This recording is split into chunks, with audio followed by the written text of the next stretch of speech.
Capítulo 10. No outro dia a casa do Miranda estava em preparos de festa. Lia-se no Jornal do Comércio que Sua Excelência fora agraciado pelo governo português com o título de Barão do Freixal, e como os seus amigos se achassem prevenidos para ir cumprimentá-lo no domingo, o negociante dispunha-se a recebê-los condignamente. Do cortiço, onde esta novidade causou sensação, via-se nas janelas do sobrado, abertas de par em par, surgir de vez em quando Leonor ou Isaura, a sacudirem tapetes e capachos, batendo-lhes em cima com um pau, os olhos fechados, a cabeça torcida para dentro por causa da poeira que a cada pancada se levantava, como fumaça de um tiro de peça. Chamaram-se novos criados para aqueles dias. No salão da frente, pretos lavavam o soalho, e na cozinha havia rebuliço. Dona Estela, de penteador de cambraia enfeitado de laços cor-de-rosa, era lobrigada de relance, ora de um lado, ora de outro, a dar as suas ordens, abanando-se com um grande leque, ou aparecia no patamar da escada do fundo, preocupada em soerguer as saias contra as águas sujas da lavagem, que escorriam para o quintal. Zulmira também ia e vinha, com a sua palidez fria e úmida de menina sem sangue. Henrique, de paletó branco, ajudava o botelho nos arranjos da casa e, de instante em instante, chegava à janela, para namoriscar Pombinha, que fingia não dar por isso, toda embebida na sua costura, à porta do número 15, numa cadeira de vime, uma perna dobrada sobre a outra, mostrando a meia de seda azul e um sapatinho preto de entrada baixa, só de longo em longo espaço, ela desviava os olhos do serviço e erguia-os para o sobrado. Entretanto, a figura gorda e encanecida do novo barão, sobrecasacado, com o chapéu alto derreado para trás na cabeça e sem largar o guarda-chuva, entrava da rua e atravessava a sala de jantar, seguia até a despensa, diligente e esbaforido, indagando se já tinha vindo isto e mais aquilo, provando dos vinhos que chegavam em garrafões, examinando tudo, voltando-se para a direita e para a esquerda, dando ordens, ralhando, exigindo atividade, e depois tornava a sair, sempre apressado, e metia-se no carro que o esperava à porta da rua. Toca! Toca! Vamos ver se o fogueteiro aprontou os fogos. E viam-se chegar, quase sem intermitência, homens carregados de gigos de champanha, caixas de porto e bordéus, barricas de cerveja, cestos e cestos de mantimentos, latas e latas de conserva, e outros traziam perus e leitões, canastras de ovos, quartos de carneiro e de porco. E as janelas do sobrado iam se enchendo de compoteiras de doce ainda quente, saído do fogo, e travessões, de barro e de ferro, com grandes peças de carne em vinha de alhos, prontos para entrar no forno. À porta da cozinha penduraram pelo pescoço um cabrito esfolado, que tinha as pernas abertas, lembrando sinistramente uma criança a quem enforcassem depois de tirar-lhe a pele. Todavia, cá embaixo, um caso palpitante agitava a estalagem. Domingos, o sedutor da Florinda, desaparecera durante a noite e um novo caixeiro o substituía ao balcão. O vendeiro retorquia atravessado a quem lhe perguntava pelo evadido: "Sei cá. Creio que não podia trazê-lo pendurado ao pescoço, mas você disse que respondia por ele." Repontou Marciana, que parecia ter envelhecido 10 anos naquelas últimas 24 horas. "De acordo, mas o tratante cegou-me. Que havemos de fazer? É ter paciência." "Pois então ande com o dote." "Que dote? Você está bêbeda?" "Bêbeda, hein? Ah, corja! Tão bom é um como o outro. Mas eu hei de mostrar.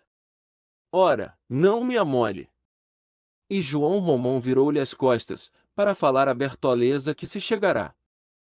"Deixe estar, malvado, que Deus é quem há de punir por mim e por minha filha!" exclamou a desgraçada.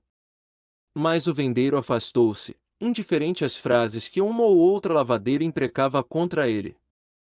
Elas, porém, já se não mostravam tão indignadas como na véspera. Uma só noite rolada por cima do escândalo bastava para tirar-lhe o mérito de novidade.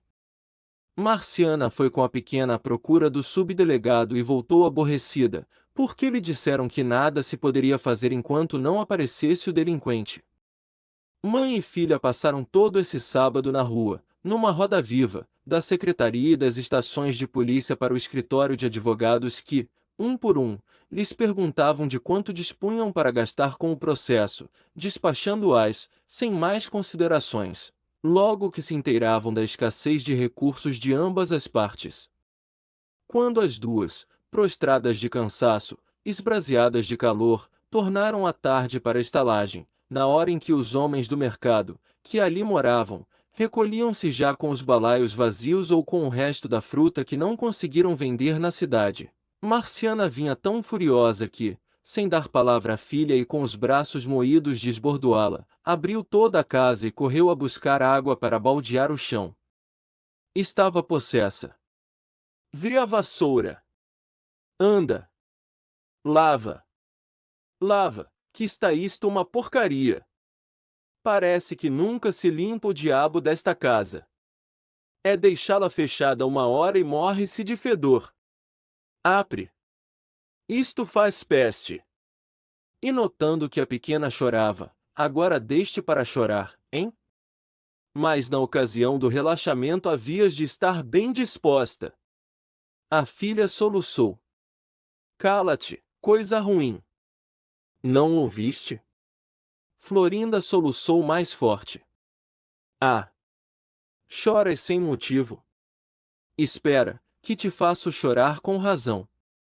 E precipitou-se sobre ela com uma acha de lenha. Mas a mulatinha, de um salto, pinchou pela porta e atravessou de uma só carreira o pátio da estalagem, fugindo em desfilada pela rua. Ninguém teve tempo de apanhá-la, e um clamor de galinheiro assustado levantou-se entre as lavadeiras. Marciana foi até o portão, como uma doida e, compreendendo que a filha a abandonava, desatou por sua vez a soluçar, de braços abertos, olhando para o espaço. As lágrimas saltavam-lhe pelas rugas da cara. E logo, sem transição, disparou da cólera, que a convulsionava desde a manhã da véspera, para cair numa dor humilde enternecida de mãe que perdeu o filho. Para onde iria ela, meu pai do céu? Pois você desde ontem que bate na rapariga. Disse-lhe a Rita. Fugiu-lhe, é bem feito. Que diabo! Ela é de carne, não é de ferro. Minha filha. É bem feito.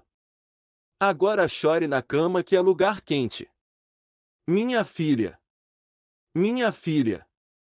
Minha filha. Ninguém quis tomar o partido da infeliz, à exceção da cabocla velha, que foi colocar-se perto dela, fitando-a imóvel, com o seu desvairado olhar de bruxa feiticeira. Marciana arrancou-se da abstração plangente em que caíra, para arvorar-se terrível defronte da venda, apostrofando com a mão no ar e a carapinha desgrenhada, este galego e que teve a culpa de tudo. Maldito sejas tu, ladrão! Se não me deres conta de minha filha, malvado, pego-te fogo na casa. A bruxa sorriu sinistramente ao ouvir estas últimas palavras. O vendeiro chegou à porta e ordenou em tom seco a Marciana que despejasse o número 12. É andar! É andar! Não quero esta berraria aqui! Bico, ou chamo um urbano. Dou-lhe uma noite. Amanhã pela manhã, rua. Ah!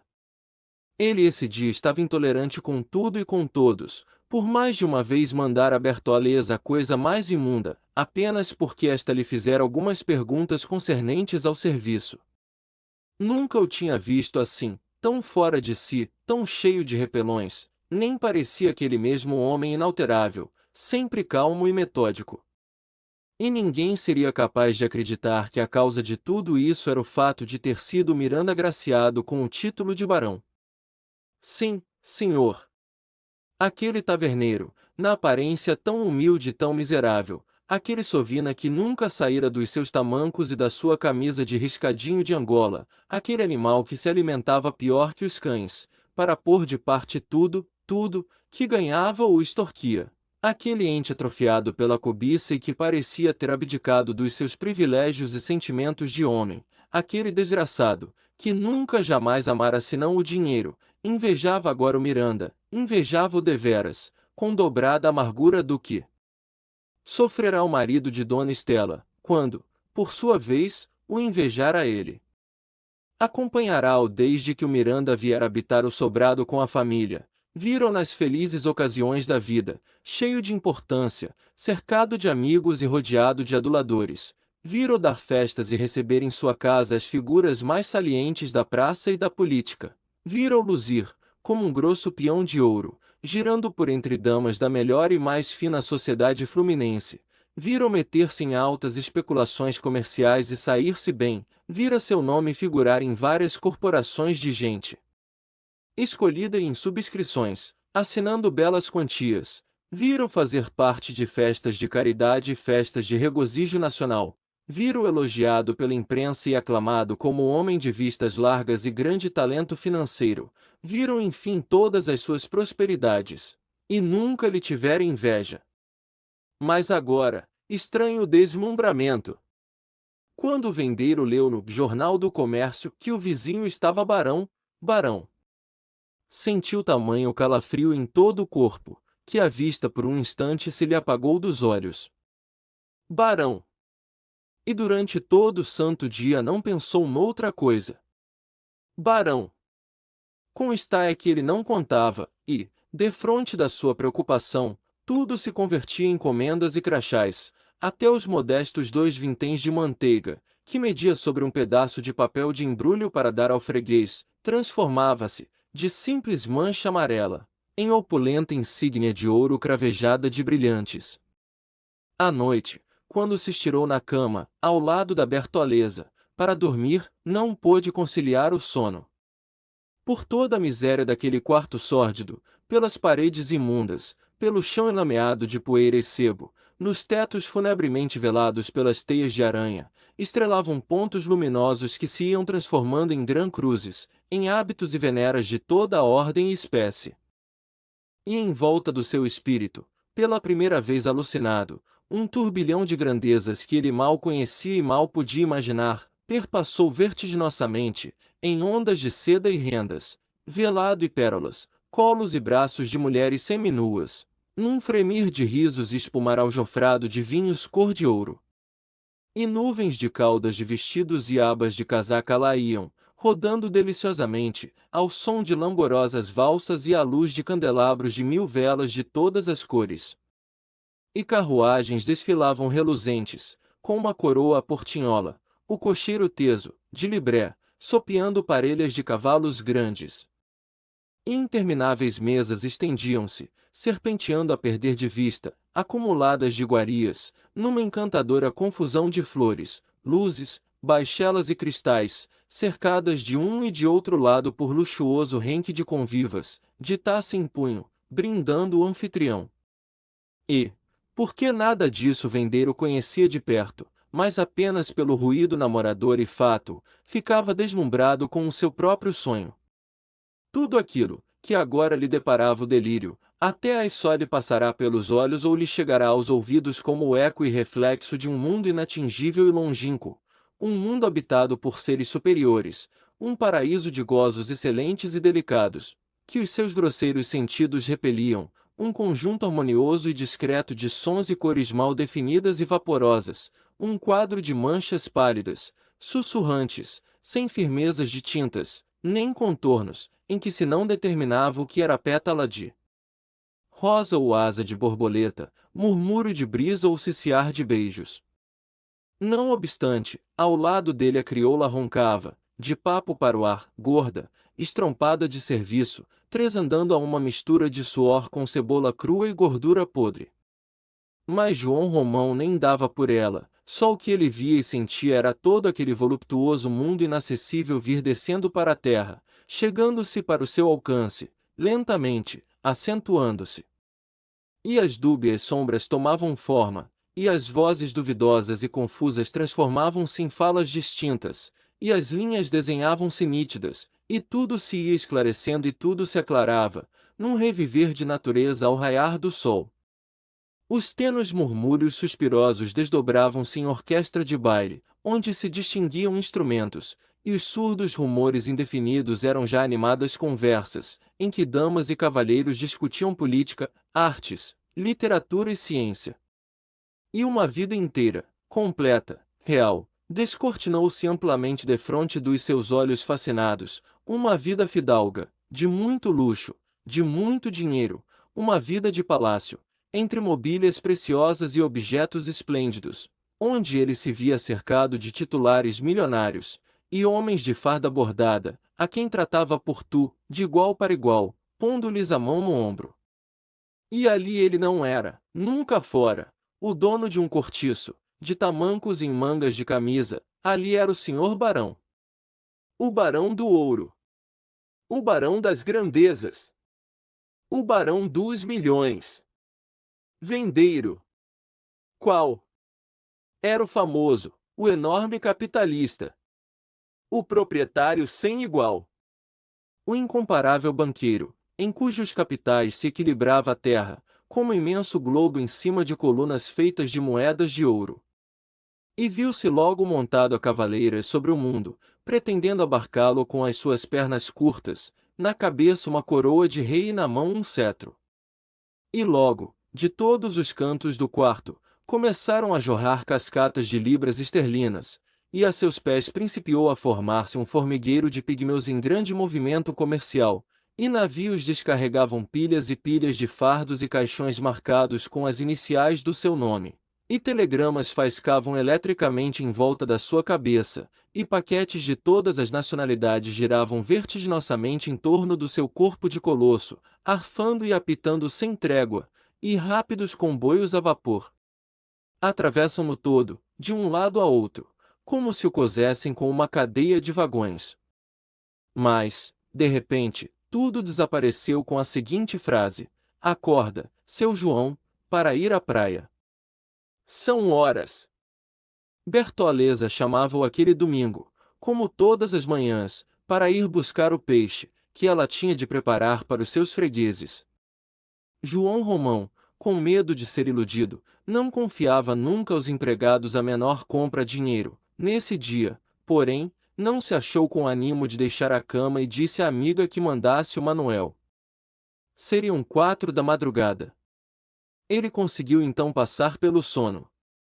Às 6 estava de pé. Defronte, a casa do Miranda resplandecia já. Içaram-se bandeiras nas janelas da frente, mudaram-se as cortinas, armaram-se florões de murta à entrada e recamaram-se de folhas de mangueiro o corredor e a calçada. Dona Estela mandou soltar foguetes e queimar bombas ao romper da alvorada. Uma banda de música, em frente à porta do sobrado, tocava desde essa hora. O barão madrugara com a família, todo de branco, com uma gravata de rendas, brilhantes no peito da camisa, chegava de vez em quando a uma das janelas, ao lado da mulher ou da filha, agradecendo para a rua, e limpava a testa com o lenço, acendia charutos, risonho, feliz, resplandecente. João Romão via tudo isto com o coração moído. Certas dúvidas aborrecidas entravam-lhe agora a roer por dentro. Qual seria o melhor e o mais acertado, ter vivido como ele viverá até ali, curtindo privações, em tamancos e mangas de camisa, ou ter feito como Miranda, comendo boas coisas e gozando à farta? Estaria ele, João Romão, habilitado a possuir e desfrutar tratamento igual ao do vizinho? Dinheiro não lhe faltava para isso. Sim, de acordo. Mas teria ânimo de gastá-lo assim, sem mais nem menos? Sacrificar uma boa porção de contos de réis, tão penosamente acumulados, em troca de uma teteia para o peito? Teria ânimo de dividir o que era seu, tomando esposa, fazendo família, e cercando-se de amigos? Teria ânimo de encher de finas iguarias e vinhos preciosos a barriga dos outros, quando até ali fora tão pouco condescendente para com a própria? E, caso resolvesse mudar de vida radicalmente, unir-se a uma senhora bem educada e distinta de maneiras, montar um sobrado como o do Miranda e volver-se titular, estaria apto para o fazer. Poderia dar conta do recado. Dependeria tudo isso somente da sua vontade? Sem nunca ter vestido um paletó, como vestiria uma casaca? Com aqueles pés, deformados pelo diabo dos tamancos, criados à solta, sem meias, como calçaria sapatos de baile? E suas mãos, calosas e maltratadas, duras como as de um cavouqueiro, como se ajeitariam com a luva? E isso ainda não era tudo. O mais difícil seria o que tivesse de dizer aos seus convidados. Como deveria tratar as damas e cavalheiros, em meio de um grande salão cheio de espelhos e cadeiras douradas? Como se arranjaria para conversar, sem dizer barbaridades, e um desgosto negro e profundo assoberbou-lhe o coração, um desejo forte de querer saltar e um medo invencível de cair e quebrar as pernas. Afinal, a dolorosa desconfiança de si mesmo e a terrível convicção da sua impotência para pretender outra coisa que não fosse ajuntar dinheiro, e mais ainda, sem saber para que e com que fim, acabaram azedando-lhe de todo a alma e tingindo de fel a sua ambição e despolindo o seu ouro. Fora uma besta. Pensou de si próprio, amargurado, uma grande besta. Pois não. Por que em tempo não tratara de habituar-se logo a certo modo de viver, como faziam tantos outros seus patrícios e colegas de profissão? Por que, como eles, não aprenderá a dançar? E não frequentar sociedades carnavalescas? E não fora de vez em quando à rua do ouvidor e aos teatros e bailes, e corridas e a passeios? Por que se não habituara com as roupas finas, e com o calçado justo, e com a bengala, e com o lenço, e com o charuto, e com o chapéu, e com a cerveja, e com tudo que os outros usavam naturalmente, sem precisar de privilégio para isso? Maldita economia! Teria gasto mais, é verdade. Não estaria tão bem. Mas, ora Deus! Estaria habilitado a fazer do meu dinheiro o que bem quisesse. Seria um homem civilizado. Você deu hoje para conversar com as almas, seu João? Perguntou-lhe Bertoleza, notando que ele falava sozinho, distraído do serviço. Deixe. Não me amole você também. Não estou bom hoje. Ó gentes! Não falei por mal. Credo. Está bem. Basta. E o seu mau humor agravou-se pelo correr do dia. Começou a implicar com tudo. Arranjou logo uma pega, à entrada da venda, com o fiscal da rua, pois ele era lá algum parvo, que tivesse medo de ameaças de multas.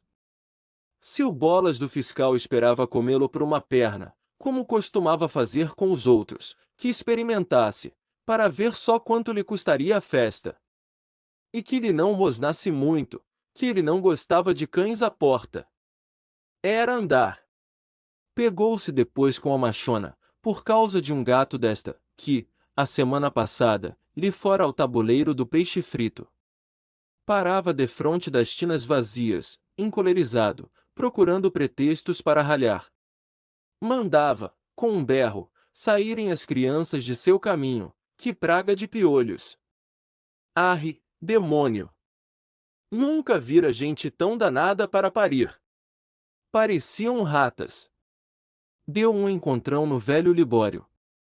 Sai tu também do caminho, fona de uma figa. Não sei que diabo fica fazendo cá no mundo um caco velho como este, que já não presta para nada.